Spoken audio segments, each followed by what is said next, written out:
In 7-6, we're going to be dealing with triangles, special triangles actually, right triangles.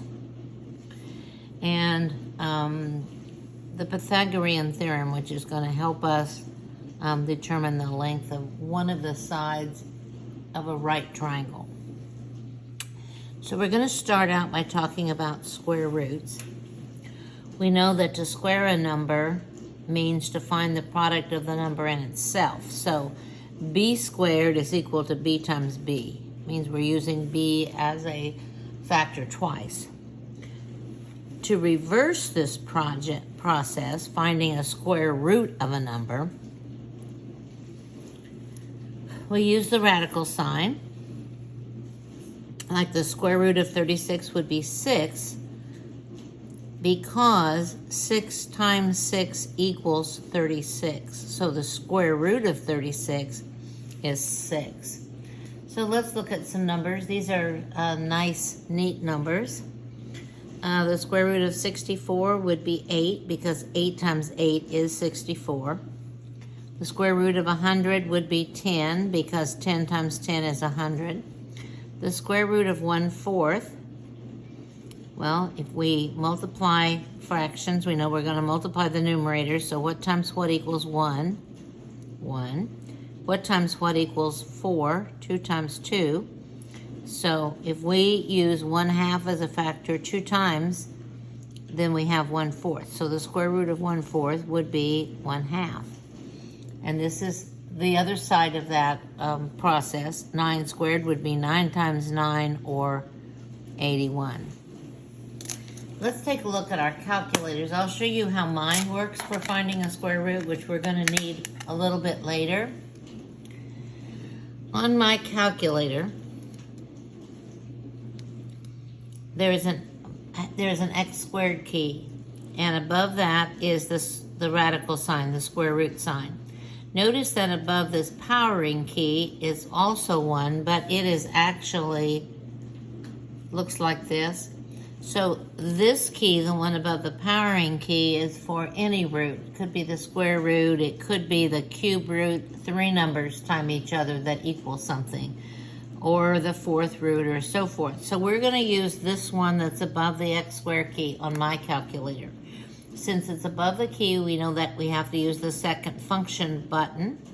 So I'll clear everything off my calculator. If I wanted to find the square root of 64, I hit the second function key, the x squared key. That gives me the square root of, and if I type in 64 and I hit equals, I get 8, which we knew was true.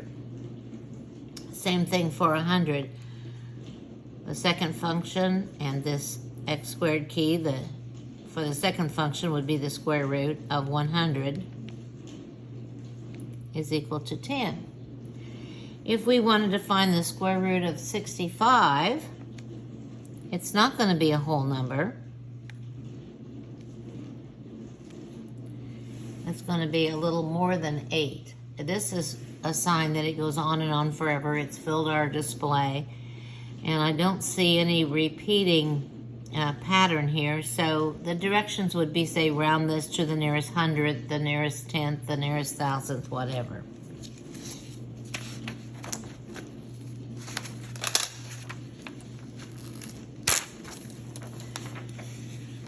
So now we know how to find square roots. We're going to look at the Pythagorean theorem. This is a theorem about right triangles. Pythagoras, centuries ago in Greece, ancient Greece, I was sitting out under a tree. I don't know, they used to sit out there and think about geometry, but his theorem applies only to right triangles, only to triangles that have a right angle or a 90-degree angle. So you can see here's a right triangle because this is a right angle or a 90-degree angle or a square corner. This is also a right triangle because this is a right angle. In this triangle, we have a 90-degree angle right there. So the two sides that form the right angle are called the legs. So that would be this side and this side. And each one is a leg.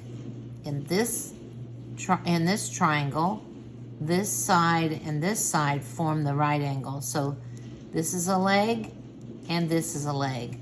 And the third one, these are the sides that form the right angle. So this is a leg and this is a leg. Now the side opposite the right angle is called the hypotenuse. So here's the right angle, and this third side that's across from the right angle is called the hypotenuse. In this triangle, we know these are legs, so this third side that's across from the right angle is called the hypotenuse. And we will have to be able to find the hypotenuse to use the Pythagorean theorem. So here's a leg that form the right angle. So across from this right angle is the hypotenuse. Now, what Pythagoras discovered was that on the two legs of the triangle, if you build a square on each of those, the area of that square, this one is 3 across and 3 down, so the area would be 9 square units. This one is 4 by 4, so it would be 16 square units. If you add those together, you would get 25, and that is how many squares in a square, how many little squares are in a square that is built along the hypotenuse, and we have 5 rows of 5 here, or 25. So 9 square inches plus 16 square inches is equal to 25 square inches. We usually call the hypotenuse C, and the legs are either A or B.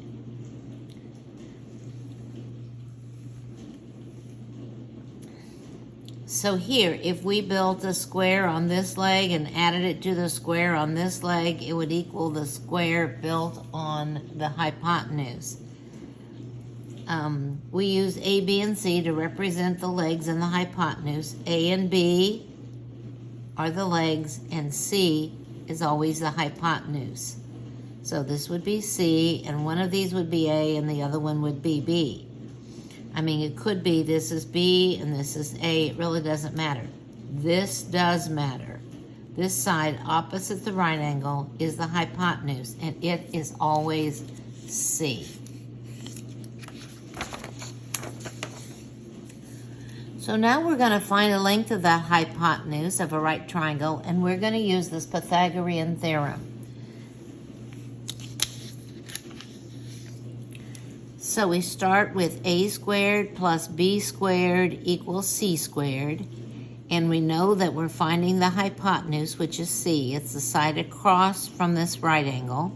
One of these is a, one of these is b. And like I say, it doesn't matter which, because we know that 2 plus 3 is the same as 3 plus 2. So I've just picked an A and picked a B, but this has to be the C, the hypotenuse. So this would be 6 squared plus 8 squared is equal to the square built on the hypotenuse. So we have 36 plus 64 is equal to C squared, and if we add these together, we get 100. And that's C squared. Well, we really don't want C squared. We want to know what C is. So we're going to take the square root of C squared, and we're going to take the square root of 100. We're doing the same thing to both sides. We're taking the square root of both sides. So we know that C squared has a square root of C. C times C is C squared. And the square root of 100 would be 10. So the length of this side would be 10 centimeters. So if we square this and add it to the square of this, we get the square of this. So let's try one more. We have a squared plus b squared equals c squared. That's our formula. That's the Pythagorean theorem. We know that this has got to be c. One of these is a, one of these is b. Those are the legs. So if we pick 4 for a, then a squared would be 4 squared, and b squared would be 3 squared, or 16 plus 9 is equal to c squared. So we have 25, when we add these together, is equal to c squared. So we need to take the square root of both sides, and we find out that c is equal to 5 feet. Now we're going to be finding the length of a leg. So what we know, I mean, they've told us that this is B. In this picture, they've told us that it's A. And we know that this is C. Whoops. Sorry about that. This is C. This is the hypotenuse. Here's the right angle, and the side across from it is C. On this one, here's the square root. Here's the two legs. They're labeled for us. And this is the hypotenuse, and it's C, so we need to find the other leg. So again, we use our same pattern, a squared plus b squared equals c squared. And now we're going to put in what we have. This would be A. So we have 12 squared plus b squared is equal to 13 squared. This is C. This is A because this is B. So we have 144, that's 12 squared, plus b squared is equal to 169. That's 13 times 13. So what we want is b squared, so we can find the square root of it, and we would end up with what we want, which is b. So we need to isolate the b squared, so let's subtract 144 from both sides. So b squared is equal to 25. And now we're taking the square root of both sides, so b is equal to 25 inches. So if we square this and add those squares together, then we'll come up with the square of 13. Okay, so we know this is A, this must be B, because this is C. This is the hypotenuse, the side opposite the right angle. So we know that a squared plus b squared is equal to c squared. We don't know a squared, but b is 24. So we'll square that, and that's equal to c squared, which is 26 squared. So I'm going to find 24 squared on my calculator. 576. 26 squared would be 676. So what we want is a squared, so we can find a. So this is what we have to get rid of. It's been added, so we're going to subtract 576 from both sides.